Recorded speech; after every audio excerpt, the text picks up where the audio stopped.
Good evening, everybody, and welcome to the Motor City Mad Mouth Show. My name is Scott Morgan, about the Motor City Mad Mouth. Pleased to be joined by George Eichhorn and Jeremy Ballrick. We're going to be talking Michigan football. Before we do that, though, I just want to inform everybody that I wrote a book called Lessons from the Microphone, Tuning into the Enduring Wisdom of Visionary Leaders. You can get that on Amazon and Kindle, and there's also an online version of it as well. So I talk about old school media versus new school media. Well, let me go out there and give you an overview of what we're going to be talking about, and we'll get right to it. First and foremost, should Michigan and Michigan State take a temporary hiatus from their rivalry? Also, Davis Warren led the Wolverines to a win over Michigan State, and the sudden retirement of Jack Tuttle. And then we'll wrap up the show with the Michigan and Oregon matchup this weekend at the Big House. All right.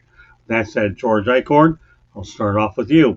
Should the MSU versus Michigan rivalry take a temporary hiatus? We've seen fights in the tunnel and another fighting incident on Saturday. No, I don't think they should take a hiatus at all. They're two big rivals, obviously, in the state of Michigan. They have a storied past, a great rivalry, as we know, in state. I think that, yes, the tempers, there's got to be some cooling off, but I don't think cooling it off means, skip a year playing each other. The situation is unfortunate, especially that tunnel situation, which, happened a year or so ago, but that was worse than what happened on the field the other day. But the cooler heads prevail. The old saying. It's got to start with the coaches and the coaches. And John Smith of Michigan State, of course, that was his first rivalry game. And I just think that whatever the case is, they got to just tone it down a bit. And if the warnings come not only from the coaches, but they got to come from the officiating crew too that's out there. I didn't see them do a heck of a lot as far as when the fight started. There were no flags thrown, and that to me is a joke. That the referee and the head linesman and the umpire, whoever, they saw it happening. There were still ticks on the clock, but they didn't throw a flag. They could have stopped that clock, told everybody to clear off the field, but they didn't do it. But no, Scott and Jeremy, I'm interested in what you have to say about it, but I think that would be too drastic for the fans of both schools to skip the game one time or two, whatever. Okay, Jeremy. Pretty soon, Michigan football is going to turn into Michigan hockey, and you're going to go to a football game for a hockey match. That's what's going to happen. And no, I want that fired up. You know what? It all started back when 1809 Michigan became an agricultural school, and then in 1851 Michigan State became an agricultural school. What was their nicknames back then? Caltech and the other college. Okay. So Michigan was Caltech because they were first. And so they've always been little brother. And now little brother's grown up and he's trying to punch us in the mouth. And he ends up looking like that guy that's going, put up your dukes, put up your dukes. Because they always got to run the other way. So, you know what? No. Unless Notre Dame joins the Big Ten so we can do that one year and Michigan State the other, no. All right. Well, you know what? I'm going to take a different point of view than you guys did. I think it should take 1 or 2 years off. And I'll tell you why. The last thing you need are these constant fighting incidents. Let's face it. I live in a area like Florida, okay, where Miami and Florida State, they have a healthy rivalry as well. And maybe there's a few little altercations that take place now and then, but I haven't seen anything to the effect of a tunnel. That's for sure. And the reality is, I know Miami and Florida play once in a while, but that's not due to the hatred between the two schools.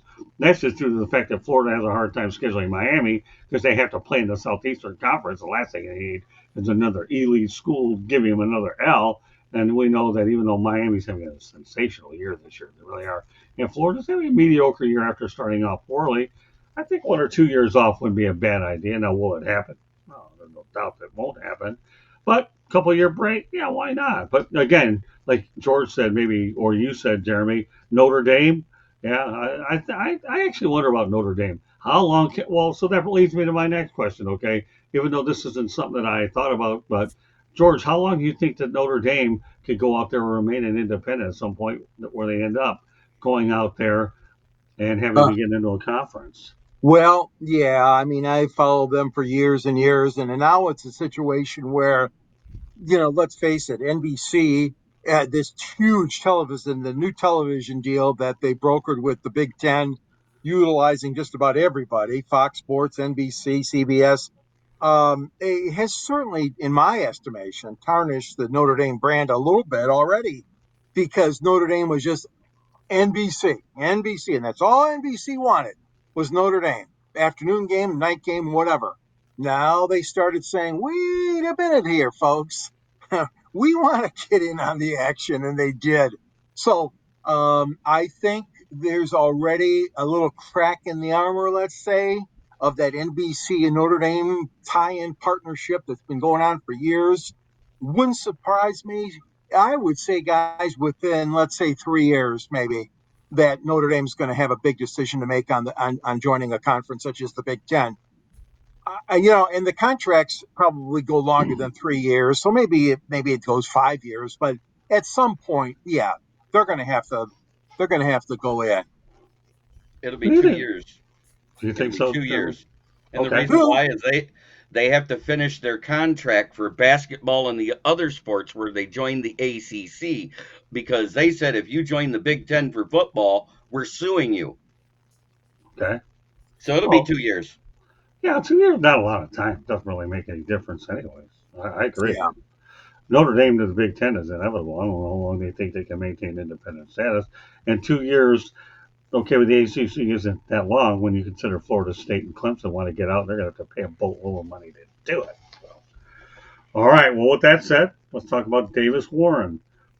He will be the quarterback that goes on record for beating Michigan State this year. All Davis did was go 13 of 19, 123 yards, a touchdown in the win against Michigan State. And he's a fifth-year starter. So, okay, Jeremy, I'm going to go back to you. Some thoughts about Davis Warren. Well, I don't know what they did during the time that they sat him on the bench, but evidently they took him out of the school of Stevie Wonder for reading the defense because he did a lot better this game. He was over 50%. The last game he played, I was in attendance, and he threw 3 picks and was 9 of 23. Right. So he improved. Uh, But at the same time, the one touchdown he had in that game was the same one that got the touchdown this game, and that's Colston Loveland. It's terrible when your tight end is your best receiver, and you got Nate, supposedly the biggest name in football, and you can't attract a wide receiver That's true. because I George? can't I can't name a single one that's any good out of the receivers. Okay. Well, that's all right. Yeah.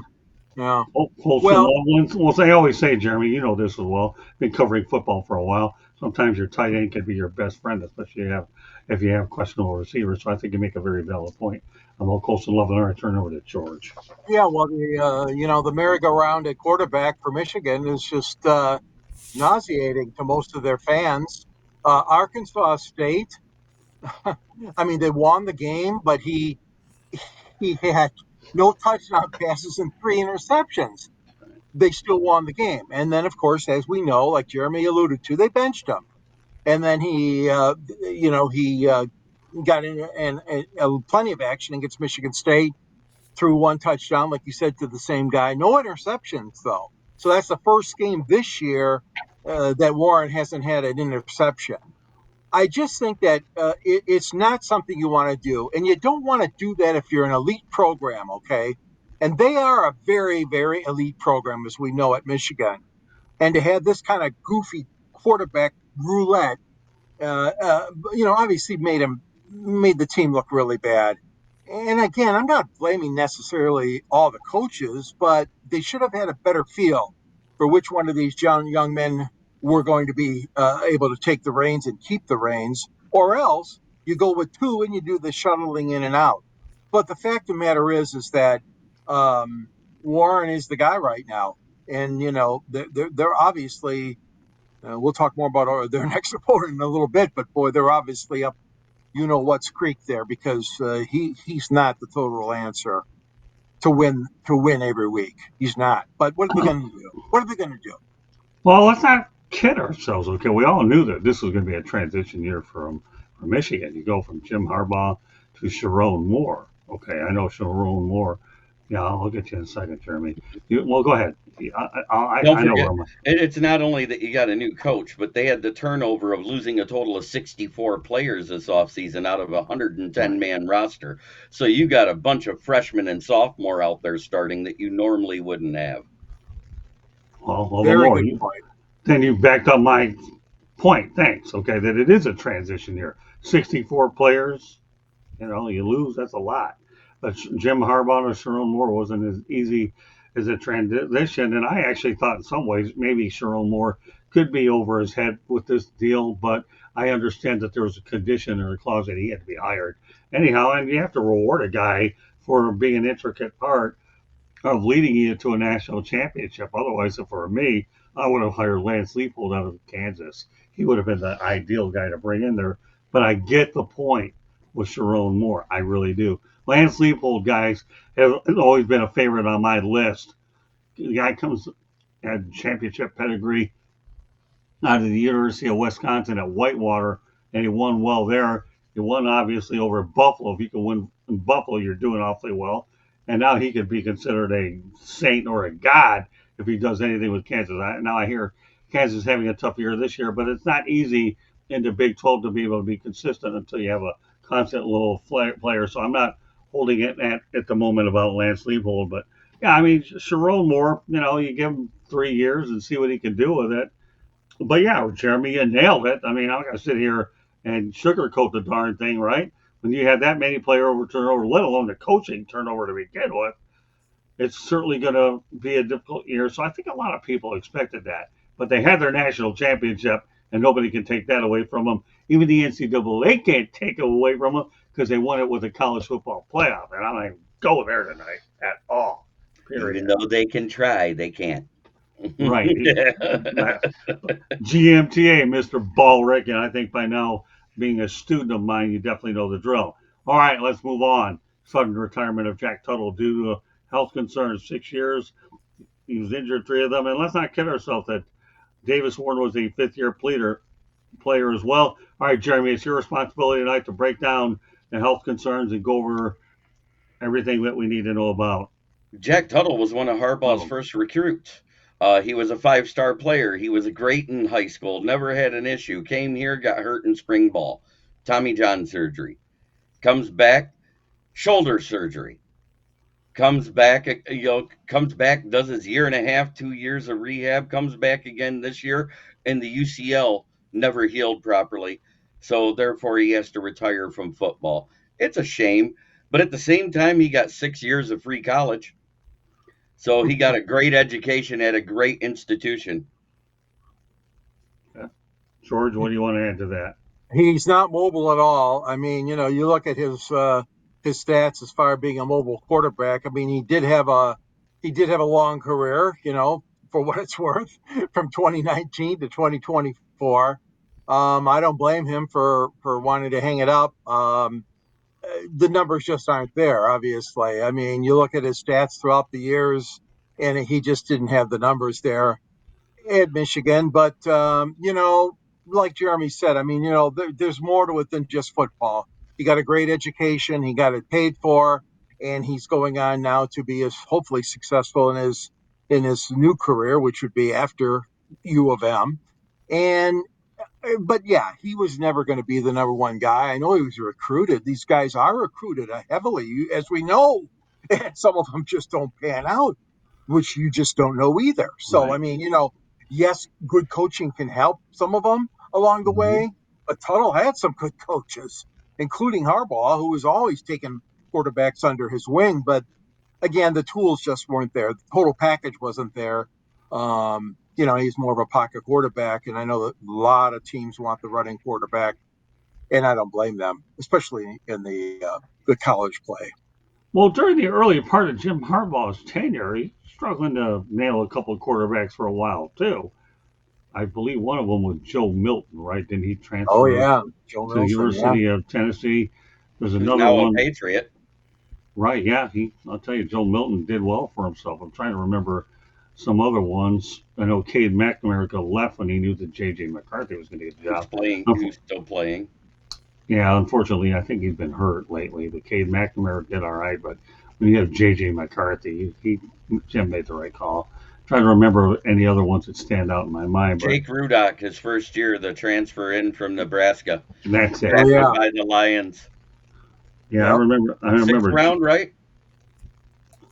Yeah, Sixth. I remember Jake Rudock. Jeremy, quit while you're ahead there. That was where I was actually drawing a blank. But Jake Rudock was a guy that you had that I thought for sure could have been pretty solid. And of course, we just talked about Joe Milton, who now is with the New England Patriots. Good point. So let's move on here to the Michigan Wolverines. We'll continue on that theme.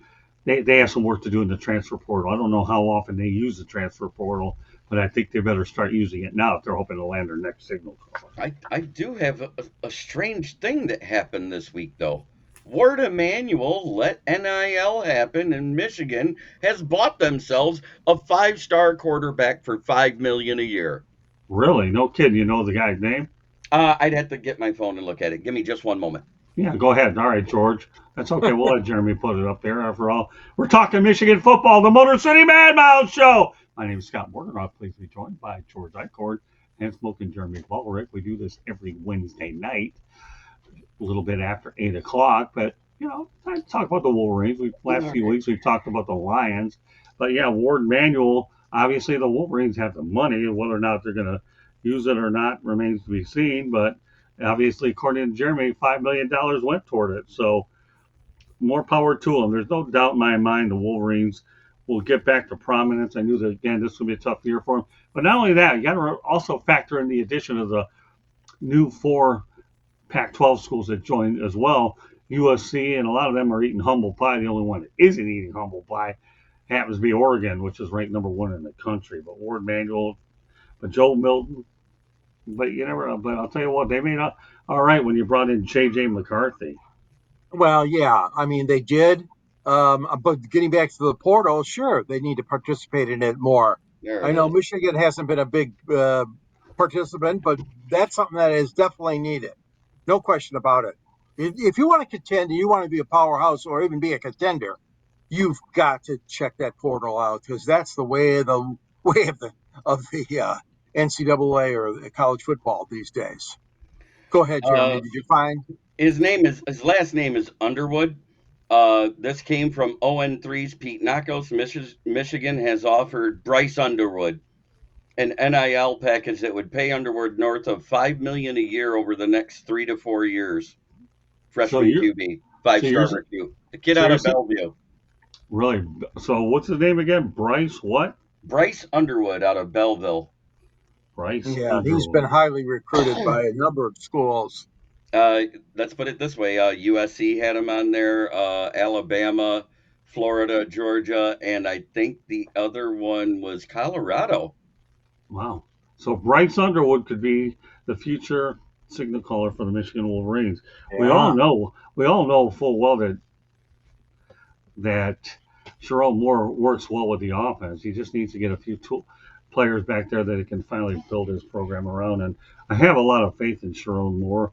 To walk in there and see 64 players bold in addition to a lot of coaches is not the easiest thing in the world to do. Yeah, I guess if Michigan could get in a bowl game this year, a halfway decent one, I guess it's progress until they're able to regroup and see what happens in because 25. you George. remember there we had 38 graduate overall, not include just the in. That's with underclassmen and everything that went into the college into the draft, plus graduating. Then we had two leave the transfer portal right away because they weren't getting player time that were death pieces that probably would have moved up to starters this year with this roster with that amount of turnover. Hmm. But after Jim Harbaugh left to go to the pros, we lost the other 22 in the second round of the transfer portal. Hmm. Okay, Hmm. good stuff. A lot Great of stuff. a Yeah, lot. well, again, when Jim Harbaugh left, you know there was going to be a bit of an exodus. Anyhow, hey, listen, Blake Corum is going to be a fine player with the Rams. I can see it. I've seen a little bit of tape on him. But we can get into all those as well. But we all know that anytime you lose a guy like Harbaugh, he went there to do what he had to do and then ultimately wound up with a national championship and put Michigan back on the powerful map, if we want to call it. So Jim Harbaugh did everything he had to do, and he accomplished everything he set out to do. More power to him, and there's no question. I think he'll do it with the LA Chargers. So, all right, last thing we're going to talk about tonight will be Oregon visiting Michigan at the Big House. Any chance to win this nationally televised game on CBS, Jeremy? What do you think? I hope somebody gives them X-Lax brownies because otherwise we're in trouble. Oh, Okay. Well, you always find a way to come up with an interesting one, and you did exactly that this time. All right, I and got to so, really, I'm happy. well, all right. I mean, would you care to elaborate? Oregon is a complete team. They just took Ohio State to the 1 point woodshed. A win is a win. It's still a woodshed, people. Right. Um, yes, they traveled. Yeah, yeah. I think they have a loss on their record, but they're a darn good team, and we're not yet. Fair enough. What do you think, George? well, it's going to be a tall, tall order. Maybe they'll get some air sickness flying all the way from Eugene, Oregon to Metro Airport. Maybe there'll be some sort of flu bug. And I don't even mean to be joking about it, but I don't see Michigan keeping competitive in this game. I really don't. Oregon is flying right now. They are just on a roll, and they certainly have a great team, a terrific team that I know is going to be very much a part of a winning atmosphere. Well, I mean, Dan Lanning's done an unbelievable job. He really has. I mean, let's face reality. And you know what? The only chance I give the Wolverines this week is a puncher's chance, if for no other reason, playing in the Big House. If he gets an awful lot of crowd noise and really cause Oregon to be a little distracted by the amount of noise. But I said, folks, a puncher's chance. I didn't give him much more than that. Yeah, I, Uh, I mean, Yeah, the only reason why you give a team a puncher's chance is anything can happen on any given day. You don't know what can true. happen, whether it's True, a you got it. turnover or special teams or I any of that figured stuff. it out. All What's we that? got to do is have them practice against the Detroit Lions and give them the Honolulu Blue Flu. That's yeah. You know what? I don't The ever only call. thing, the only I, other thing I thought about is how come they didn't put them on at night? But I know Michigan doesn't care about that. They got the 3:30 time slot on CBS, so that means our local boy Gary Danielson will be behind the microphone, and he came back earlier this year, of course, for the Texas game when Michigan lost. But no, it's going to be a tough, tough challenge, and they got Michigan will have to play a perfect game to stay with Oregon. I don't have an answer for what you said, Jeremy. Every now and then you're going to go out there and throw that curveball that trips me up, but I'm not going to kid you. Okay, that one you got me. I have no problem with it again. It's okay. That's what this show's all about. It's on no filter out. My name is Scott Morganoff, George Eichhorn, Slogan Jeremy B. We do this every Wednesday. Once again, I want to reiterate one more time during the show. A book called Lessons from the Microphone, tuning into the enduring wisdom of visionary leaders. I will be working on the second half of this book, second part to this book. Probably, I want to say maybe in around beginning of January. And actually, this book is going to be an audio book pretty soon. So I finally have somebody in my neck of the woods from a Toastmasters that she's always aspired to do an audio book, and I think her voice is phenomenal. I'll release more details as time goes on. But you know, the Wolverines, to me, they won their national championship. What else can you say? Now, obviously, they're in a transition year. And you know what? So let me ask you guys this, okay? And we'll wrap it up on this. George, a bowl game appearance, okay? Would it be a decent, successful season, even if they're able to get into a bowl game, albeit maybe a lower tier one? I don't think it would be. I think the expectations of these fans at U of M are very, very high. I mean, if they don't make the playoffs, and that's obviously a stretch right now, very unlikely. They got a real tough schedule with Oregon and then Ohio State, and they got to play Indiana still.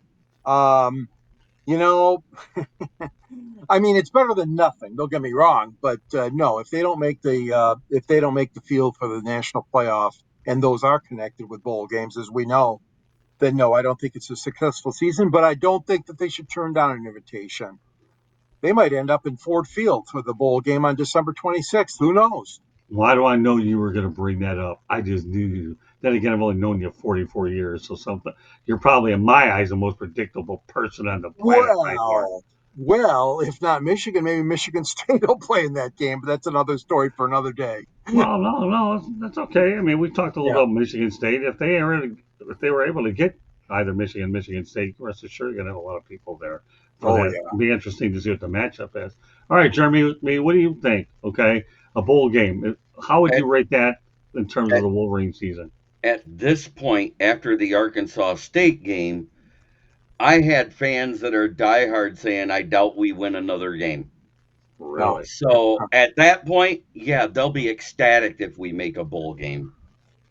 And I'm at that point too, because I said we'll be lucky to have an 8-win season this year. I said that because he's got so much to overcome. And having Wink Martindale and his zero blitz style defense with and defense that lost a lot of key fast players, it doesn't fit in college. I think we need a new defensive coordinator next year too. Well, again, you never know. Obviously, the Wolverines' story compared to a year ago was much different now than it is a year later. But I'm going to tell you, having that national championship in your pocket takes the pressure off. That way, you don't have to listen to these SEC schools doing what they're doing. And as I reiterated too, that these Big 12, these not Big 12, excuse me, Pac-12 schools are being humbled as well. They really are. Let's face the reality. USC, UCLA, Washington, they're finding that life on the East Coast isn't easy like it used to be, where they sling it anywhere they want on the West Coast. These are much physical teams here in the Big Ten. And I want to just add one thing too, guys. We talk about the national championship, but really it was 3 years in a row when they were successful. Of course, they lost in the semifinals the first two times, and then winning the championship last year. So Right. when you put it in perspective, and I think the theme I'm getting out of this show from you guys is that, yeah, transition year, and Michigan has nothing to be ashamed of in the fact that 3 years in a row they made it to the NCAA semifinals. So I mean, yeah, and they won it all, of course, last year. So that's a little buffer, I think, for a lot of people. That hey, look, there was a tremendous turnover, like you guys said. Well, the only thing I'm going to add to it as we get ready to wrap this show up is this: Florida State did not get in the Final Four, and now Florida State is, I believe, 1-7. Oh, At least the Wolverines didn't have to take that big of a fall. I saw Florida State in Miami down here at Hard Rock Stadium, and it was a sad commentary in terms of the way the Knowles lost. And I know that Mario Cristobal, the Canes, wanted to run it up even more, as he should, because Florida State doesn't mind running it up either. It didn't happen. It turned out to be 34 to, I think, 16. I'm trying to remember. It's not the point. I think 34-16 or 34-14, but Canes won it nonetheless. So meanwhile, tonight we're talking Michigan football. We're glad that you can join us here on the Motor City Mad Mouse Show. We'll be back next Wednesday with some more doings in the state of Michigan and anything else that may apply. So, any closing thoughts, George? well, I just wanted to say that yeah, it's not always easy to stay on top and be number one. I mean, that's you got a lot of people trying to knock you off. So enjoy it while you can, Oregon, but it's still a long season for everybody in the Big Ten. Of course, Ohio State's got that one loss too, and so their fans are pretty angry right now too that they had suffered a loss already because they were expected. They wanted to go undefeated, obviously. What about you, Jeremy? Well, I did a deep dive on why Michigan is so hated by the other fan bases in the NCAA, and I had to go all the way back to 1901. Do you know what was significant about that year? What's that? They shut out every opponent. Jeez, wow. It's a college record. 12 games, 550 to nothing was the scores Wow. combined, led by none other than the guy the most prestigious award in college football is named after, George Heisman. Good bit of knowledge there, sir. You know what? I'm done. But Bulrick, you're not. What's your final thing you like to mention as you conclude the show? Try every day to be a better person than you were the day before. It's the only way to make the world a better place. It starts right here. Much love. And that's how the Motor City Mad Mouth show will end here for October 30th, 2024. We will see you in the month of November. Not that that's hard to figure out, anyways. Same time, same station. Take care, everybody. Hope you enjoyed this episode and look forward to seeing you next Wednesday. Good night, everybody. Bye-bye. Bye bye. Bye.